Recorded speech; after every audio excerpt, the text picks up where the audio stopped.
So when purchasing the Nano-Texture screen option on one of these new M4 iPad Pros, you may be tempted to cover that up with a nice screen protector because, as we know, the durability of the Nano-Texture is not quite as good as standard glass. It has been shown to scratch a little bit easier, and Apple recommends using their own kind of cloth to clean it.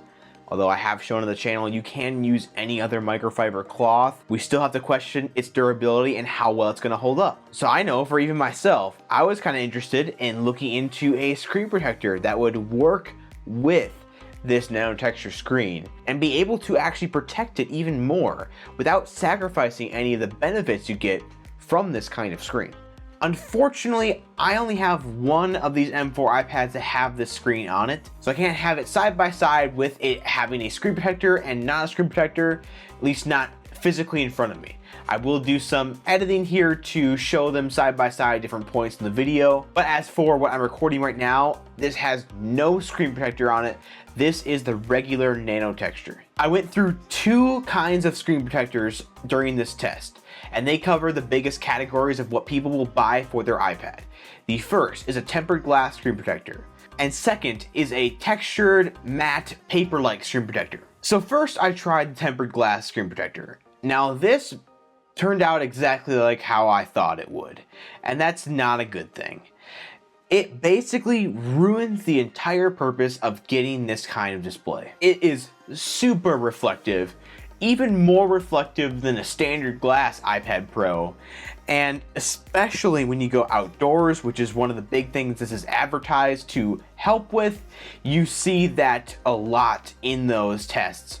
As you see in some of this footage, how reflective it is. If you look back at my OLED testing video as well, you can see how standard glass performed in the direct sunlight, and this is clearly just as bad, if not worse, than the standard glass. There is another small, not so talked about benefit of the Nano-Texture display, and that is its surface to write on. It's not claiming to have this paper-like feeling to it and to be phenomenal and the perfect writing device. However, compared to standard glass, and especially compared to the tempered glass screen protector, the Nano-Texture is definitely grippier and better to write on. The tempered glass screen protector is very slippery. It feels a lot like the standard glass M4 option, where it's just not that pleasant to write on with the Apple Pencil, especially with the standard tip on the pencil and with no kind of a screen protector on the glass. So let me end this section by saying do not buy a tempered glass screen protector for your Nano-Texture iPad. If you want this glass screen protector, get the standard glass option. You are going to be throwing away $100 by trying to do both. This will ruin everything about this screen that is good, and it's not worth it. So if you're too worried about scratching the screen and you need to have that glass screen protector on top of it, get standard glass. That is your only option. Trust me, you will be in huge regret if you try to do both. So the next screen protector I actually had some pretty high hopes for. This is the matte or paper-like screen protector. No, this is not the official paper-like screen protector. That one is $40, and since I was not sure if it would even really work for my screen type or not, I did not feel like it was worth spending $40 on for potentially just throwing it away. This one is made by ESR. Actually, both these screen protectors are. I find that they have a pretty good value for what you get out of it. And to be perfectly honest, I really liked this matte screen protector. I felt like it did just as good a job as a paper-like in the feeling and how much it tries to preserve the blacks as best as possible. I know Paperlike claims that nano dot texturing and they're super good at keeping your colors accurate and everything like that. But to be honest, I don't think they're that much better than most of the competition. I think most of them struggle pretty bad with keeping the colors exactly right. And that's true for this one, but it's also true for Paperlike. So I think this is a really good option for only like $13, and you get two of them just like Paperlike. And this is 10 times easier to install than the Paperlike screen protector. They only give you the guide stickers and whatnot. This one actually ships with a cutout that you can fit your iPad Pro into that helps you line up the screen protector basically perfectly every single time.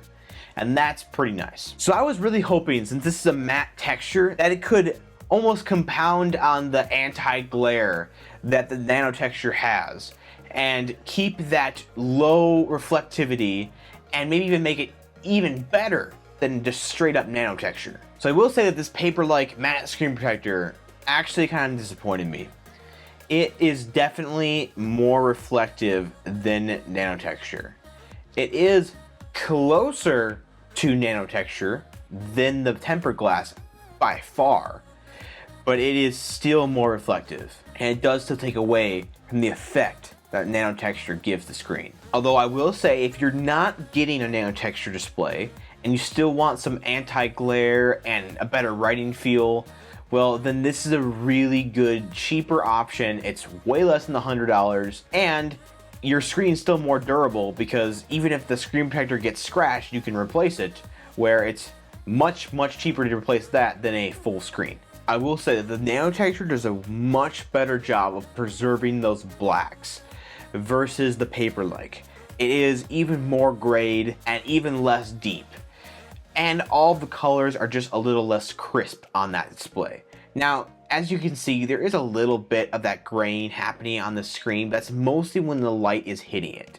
So if you're in a darker environment, you're going to get those really crisp blacks. And in my opinion, it's much better than having the entire screen just get reflections all over it where you can't even see your content versus a little bit of graying. I'd rather see what I'm trying to look at than anything else. And then again, if your primary use case is the Apple Pencil and you really want that perfect texture feel, don't get Nano-Texture, get the paper-like or alternative screen protector. It does have a better writing feel than the Nano-Texture. The Nano-Texture is better than standard glass and it's way better than tempered glass, but the paper-like definitely had a better and grippier experience. And I think it made my handwriting a little bit better. Now with iPadOS 18 though, they are working on auto handwriting correction, which lets you be a little bit sloppier, but it improves it with their machine learning. Now in the beta, it's a little glitchy, I will say, but I can see where it's going. And it does look really interesting. And they also have autocorrect in your handwriting, and it can correct a word and put it back in your own handwriting or something that looks similar at least. So with that being said, I don't feel like I'm missing out on a whole lot of feeling with the Nano-Texture versus the paper-like, but also my primary use case is not writing and Apple Pencil use. It is something I like to do, and I do it quite often actually, but the colors being crisp and using it for Final Cut Pro and things like that where I need lots of color grading and all those kinds of things like that is really helpful for me, and that's my primary use case. Also, Nano-Texture is great for me in my situation because I don't have a super controlled studio environment yet, and all these lights around me can very easily reflect off of many other kinds of devices. So with this iPad having a matte screen, it makes my lights barely ever reflect off them. And even when it's directly facing them, it disperses most of that light very well.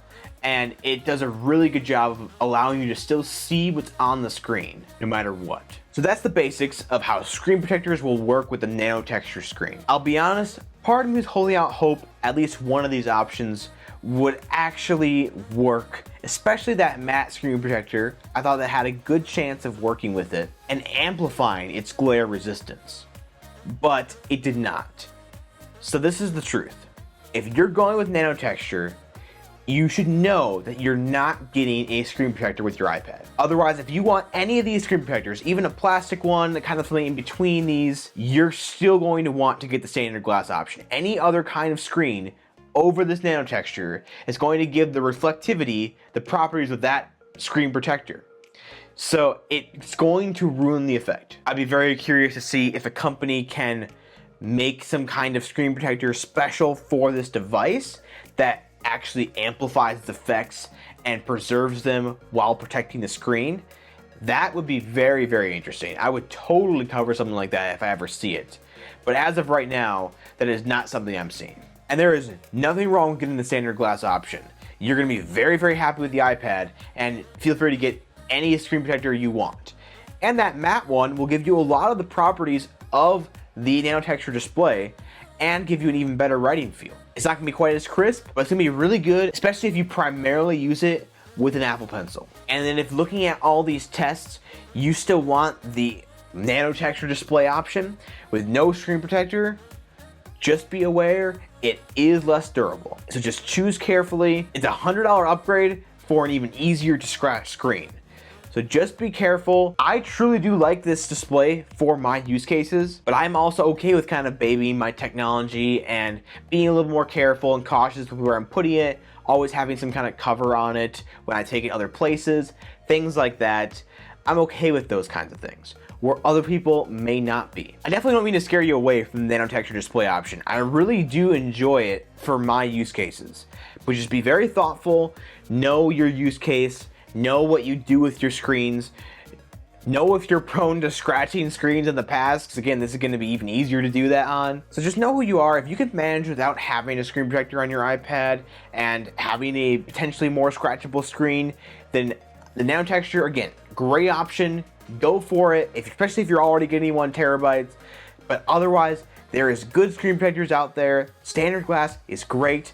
Do not push it for Nano-Texture. It's not that worth it unless you have a specific use case. And if you do, then you already know who you are and you know that's gonna be worth it. I really hope you learned something from this video and that it was actually informative. That's always our goal here at this channel, is to provide you with content that is worth watching and worth your time. If you did enjoy this video, please like it, share the video, comment below, and of course subscribe. Our goal is to get to 1,000 subscribers before the end of the month, and we're almost there. I think we can get it before the end of this week. So tell all your friends, get everyone subscribed. Let's make 1,000 before this week's over. Comment below any questions or anything else you'd like to see me test on these new M4 iPad Pros. And as always, have a great rest of your day.